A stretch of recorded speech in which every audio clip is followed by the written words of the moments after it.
In this video, we're going to be looking at the setup and installation of the CM7600, also known as the Channel Master Stream Plus. It's an Android TV streaming device with over-the-air tuners and DVR recording capability. Now, I'm going to assume that you already know how to unpack and put batteries in remotes and that kind of thing, and we're just going to get right into the actual installation. The back side of the unit has several ports. We start off with the Ethernet port, which is where you're going to make your internet connection from your router. We could opt to go with just Wi-Fi connection, but because a wired connection provides better throughput and less interference, that's how we're going to connect this one. Below that and to the right is the USB port, which we're going to connect our external hard drive to. That will allow us to record off-air programming and play it back. Note, you cannot record internet streams, only off-air signals. To the left of the USB port is the power port for the included power supply. Next to that is the HDMI port. You're going to make a connection from this to the HDMI port on your TV. Above that is the antenna input jack, so you're going to take your antenna and connect it to this device. A SPDIF port is included, but we won't be using that in this installation. Also on the side, there is a micro SD slot. We also won't be using that in this installation. On the bottom, there is a button for pairing Bluetooth and also a reset button.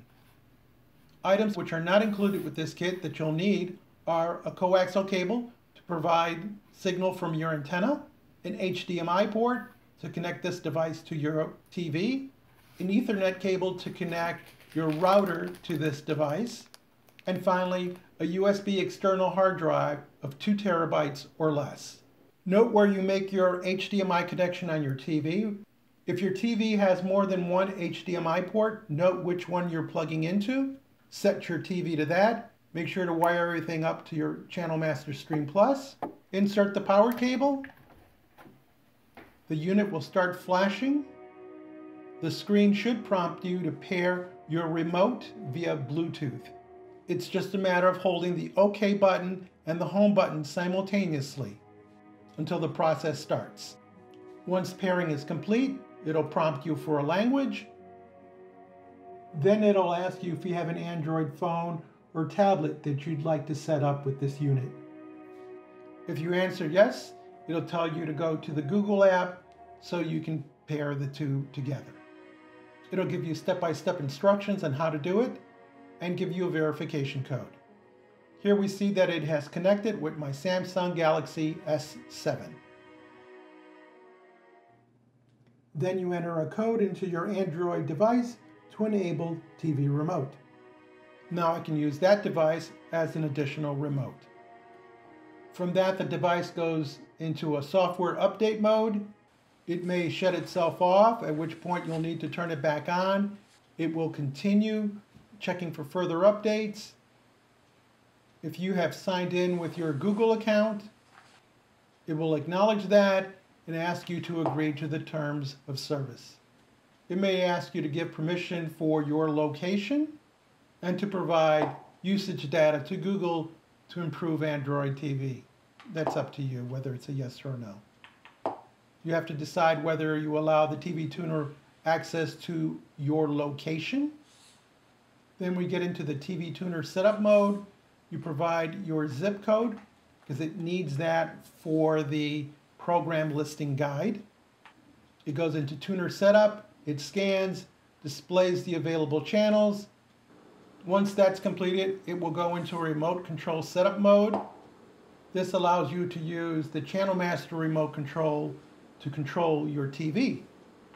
Here we see that it has determined that I have a Samsung TV and begins a test to verify that the remote can control it. If you have a receiver hooked up into your system, then you might want to go through that setup. We don't.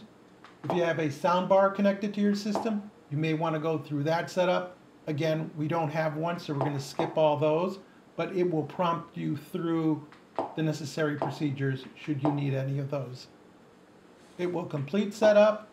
Then we move on to the external drive, and you're given two choices. You can formatted as an over-the-air DVR or as a removable storage. If you want to record and retrieve programming, you're going to have to pick OTA DVR, as this procedure will format and overwrite any material that's on that hard drive, either remove everything off the hard drive or start with a fresh drive.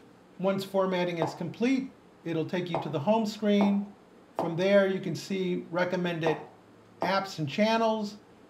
You can go down to live channels, which is your off-air programming. And below that are available apps for your viewing. You can add and remove these by going into Google Play, just like you would for any other Android device. If you go down to Settings, and then toggle down to Home Screen, go to Apps and Game rows, down to Reorder Apps row. Now you can rearrange the order of your apps. The first time you go into live channels, it'll remind you that you can add apps and streaming channels in addition to your over-the-air channels.